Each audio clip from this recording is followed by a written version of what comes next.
بسم اللہ الرحمن الرحیم۔ محترم ناظرین، السلام علیکم۔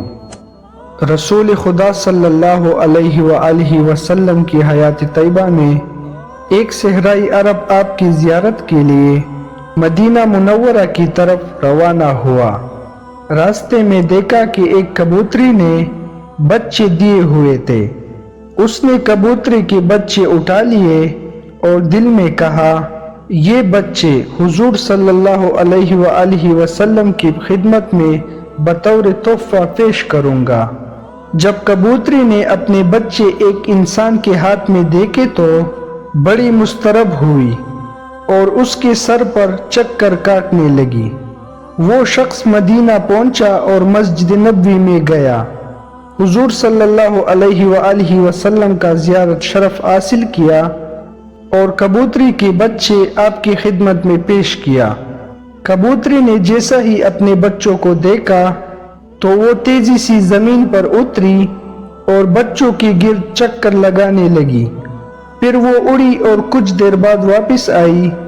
اس کی چونچ میں غذا تھی جسے اس نے چوزوں کے سامنے ڈالا اور اڑ گئی۔ پھر کچھ دیر بعد دوبارہ آئی اور اپنی چوزوں کے سامنے غذا ڈالی۔ اس منظر کو حضور اکرم صلی اللہ علیہ وآلہ وسلم نے اور دوسرے تمام صحابہ کرام نے دیکھا۔ رسول اکرم نے اپنے صحابہ سے فرمایا، تم نے دیکھا کہ ایک کبوتری کو اپنے چوزوں سے کتنی محبت ہے؟ صحابہ نے کہا، بے شک یا رسول اللہ، آج ہم نے ماں کا مامتا یہ عجیب پہلو دیکھا ہے۔ حضور صلی اللہ علیہ وآلہ وسلم نے فرمایا، مجھے اس ذات کی قسم جس کی قبضہ قدرت میں میری جان ہے اور جس نے مجھے برحق نبی بنا کر مبعوث کیا ہے، تم نے مامتا کی جو شفقت دیکھی ہے، اللہ اس کی نسبت ہزاروں گنا اپنے بندوں پر مہربان ہے۔ یہ سن کر صحابہ بہت خوش ہوئے اور انہوں نے خدا کا شکر ادا کیا۔ پھر حضور صلی اللہ علیہ وآلہ وسلم نے حکم دیا کہ کبوتری کے بچے آزاد کر دیے جائے۔ جالینوس اپنے دور کا مشہور حاذق طبیب اور بہت بڑا عالم تھا۔ ایک دن بیٹی بٹائی اس کے ذہن میں ایک سوال پیدا ہوا کہ خدا نے غلاظت میں پلنے والے سیاہ بمرے کو کیوں پیدا کیا؟ اس غلیظ بمرے کی پیدائش کا کوئی پیدا ہے؟ آخر اللہ نے بے پیدا اشیاء کیوں پیدا کیے؟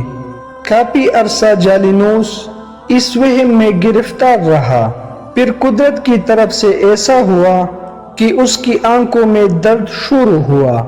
جالینوس اگرچہ خود بڑا طبیب تھا لیکن اپنے تمام تر کوشش کے باوجود اپنی آنکھ کا درد ختم نہ کر سکا۔ دوسرے اطباء نے بڑی کوشش کی لیکن اس کے آنکھوں کا درد ختم ہونے میں ناکام رہے۔ ایک دن ایک بوڑھیا جالینوس کے پاس آئی اور اس سے کہا کہ میرے پاس ایک بوڑھیا موجود ہے جو کہ آنکھوں کے لیے بڑی مفید ہے، خاص طور پر درد چشم کے لیے اکسیر ہے۔ جالینوس نے کہا، آپ مہربانی کر کے وہ دوائی میری آنکھوں میں لگائی۔ عورت نے سلائی سے اس کی آنکھوں میں دوائی لگائی۔ تھوڑی دیر کے بعد آنکھ کا درد ختم ہو گیا اور جالینوس کو آرام آ گیا۔ اس کے بعد جالینوس نے اس بوڑھیا کو بلایا اور اس سے پوچھا کہ تم نے یہ لاجواب دوائی کس چیز سے بنائی ہے؟ عورت نے کہا، گوبر میں پائے جانے والے سیاہ بمرے کو میں نے پکڑ کر مارا، پھر اسے دھوپ میں خشک کیا، اس کے بعد میں نے اسے کوٹا اور یہ وہی دوائی ہے جو میں نے آپ کی آنکھوں میں لگائی ہے۔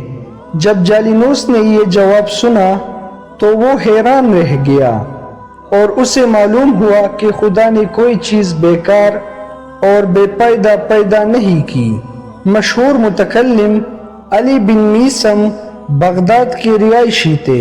ان کے زمانے میں مامون کی حکومت تھی۔ اس وقت حسن بن سہل مامون کا اہم ترین وزیر تھا جو کچھ الحاد کی طرف مائل تھا۔ ایک دن ایک زندیق اس کے پہلو میں بیٹھ کر شیخیاں بگا رہا تھا اور بہت سی افراد اس کی باتوں کو دلچسپی سے سن رہے تھے۔ وہ بدبخت یہ ثابت کرنے میں مصروف تھا کہ پوری کائنات الخود پیدا ہوئی ہے، اس کا کوئی خالق اور مدبر نہیں ہے۔ ابھی وہ اپنی یاوہ میں مصروف تھا کہ اتفاق سے علم بھی منصب بھی وزیر کے دربار میں تشریف لائے۔ انہوں نے زندیق کی باتیں سنی تو انہیں سخت صدمہ ہوا۔ انہوں نے وزیر حسن بن سہل کو مخاطب کر کے کہا، جناب اس کی باتیں بعد میں سن لینا، پہلے میری بات سنیں۔ آج میں نے اپنی زندگی کا عجیب ترین حادثہ دیکھا ہے اور میں وہ آپ کو سنانا چاہتا ہوں۔ ان کی اس آواز پر خاموشی چھا گئی۔ وزیر نے کہا، آپ نے آج کیا دیکھا ہے؟ علی بن میثم یوں مخاطب ہوئے، آج مجھے آپ کی یہاں آنا تھا تو میں دریائے دجلہ کے ساحل پر گیا تاکہ کشتی پر بیٹھ کر آپ کے پاس آ سکوں۔ میں نے دیکھا کہ ایک کشتی کسی ملاح کے بغیر چلتے ہوئے دجلہ کے کنارے آ کر لگی۔ لوگ اس پر سوار ہوئے، پھر کشتی مسافروں کو لے کر دریا میں چلی گئی۔ کشتی میں بیٹھے ہوئے مسافروں نے مختلف گھاٹوں پر اترنا تھا۔ کشتی ہر ایک گھاٹ پر گئی اور مسافر اپنے اپنے گھاٹ پر اترتے گئے۔ پھر آخر میں اس نے مجھے آپ کے محل کے سامنے اتارا، اس کے بعد آپ کے پاس چلا آیا۔ زندیق نے جب یہ داستان سنی تو اس نے چیخ کر کہا، وزیر صاحب، اس شخص کی باتیں سننا وقت ضائع کرنے کے مترادف ہے۔ یہ تو مجھے احمق انسان معلوم ہوتا ہے، اس میں عقل و فہم کی نام کی کوئی شے نہیں ہے۔ وزیر نے کہا، آپ نے یہ کیسے فیصلہ کر لیا کہ یہ احمق ہے؟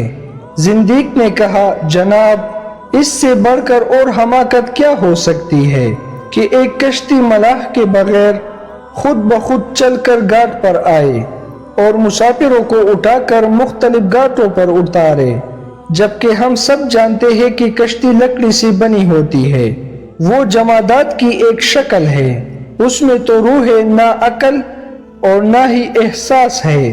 آخر ایک کشتی سے یہ توقع کیسی کی جاتی ہے کہ وہ خود بخود سفر کرے اور مسافروں کو ان کی منزل مقصود پر اتارے؟ علی بن میثم نے فرمایا، وزیر صاحب، احمق میں نہیں، یہ خود ہے۔